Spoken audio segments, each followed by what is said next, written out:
In this video series, we want to take a look at different computers that are used on Facebook, Craigslist, OfferUp, LetGo, and do a comparison to see if the sellers are charging a reasonable price or a expensive price, and what I think the technology should be, what a good price would be. So we're going to go through and analyze this. This is our one for today. We're looking at a Ryzen 7 gaming PC. If we scroll down, we see a fair amount about the specs. I want to pay particular attention to picture number 2, cases on, covers on, but the seller has listed the performance results using the user benchmark website. This really is not going to tell you that much.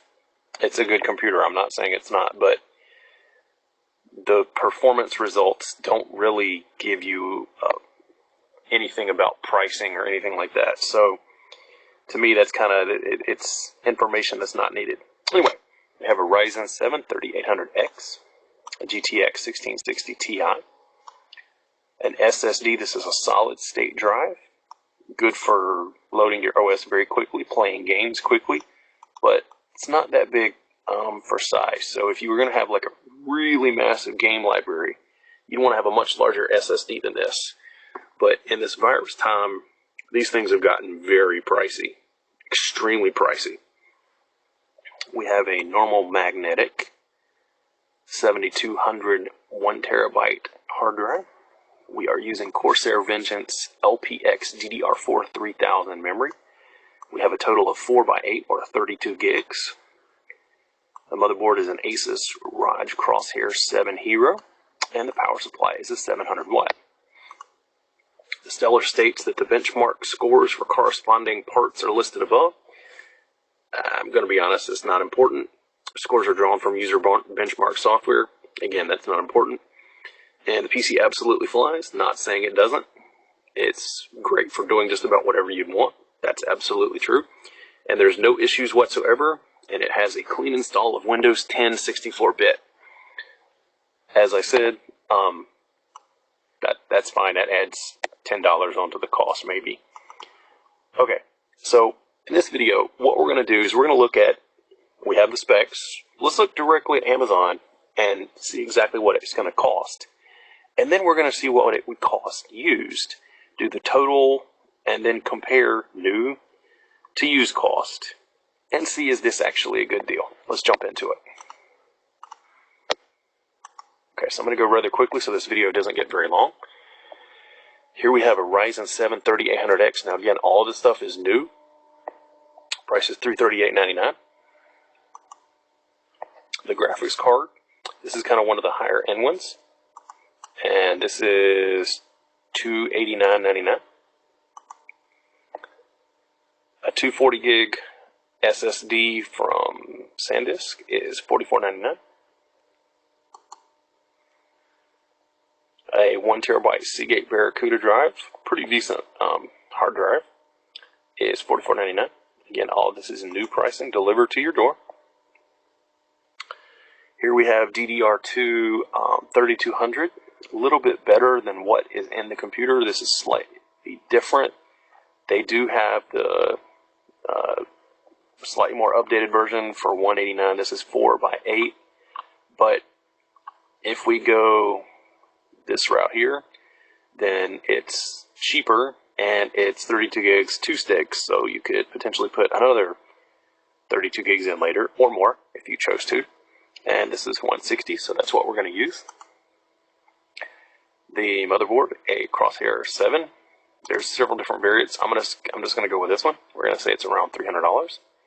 And just a decent power supply. I would probably stick with an EVGA. But just for kicks and giggles, we're going to say this is $55.33. Doing a comparison. The case fan, the CPU cooler, which may or may not have come with it, miscellaneous cables, thermal paste, what have you. I'm going to put it a value of $150. That may go up to around $200, depending upon what exactly you're trying to put in there. So for a new price, we get $1383.28. This would be brand new, delivered to your door, plus tax. So let's look and see if we can save any money on eBay. Let's just look at some of the things we can save money on. If you go to the SSD route, you can get that price down to $32.99. Probably not as good, but half the price. Hard drive would be $19.99. Again, not as good. If we wanted to save money on RAM, you could get slightly faster. This would be 32 gigs, so it's 2 pieces of 32 gig for $112.75. And then looking up various other, there's not a lot more of money to save, but you could save a little bit. The GPU could be found slightly cheaper. Power supply is slightly cheaper, though this is a very cheap one. So on eBay, going used, we can shave about $250 off that. And if we go to eBay and use really cheap used components, let's see if we have an example of that.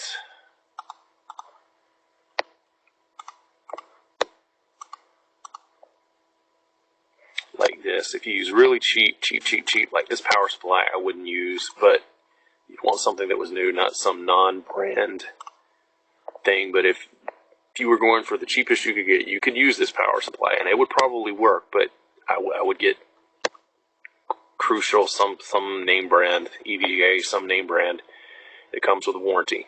This would be one I wouldn't skimp on.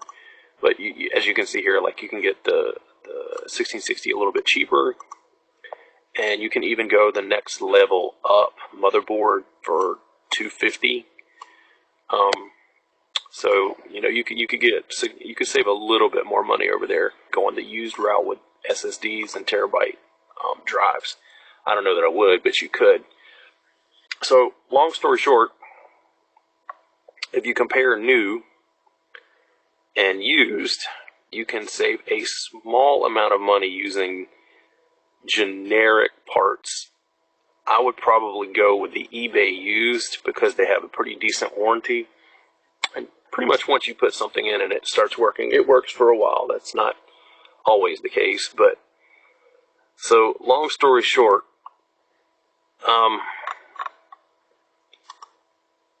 if I were the seller, I would probably list it in the $1,200 range. I think $1,900 is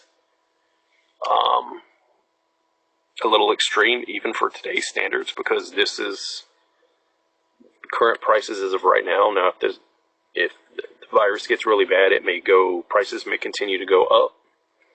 But as I've stated, the middle to high end stuff doesn't seem to be going up much yet.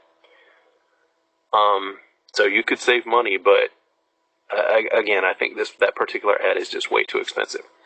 If you like this type of content, go ahead and subscribe. We'll be uploading every couple of days, doing comparisons like this. And if you have generic questions, feel free to ask.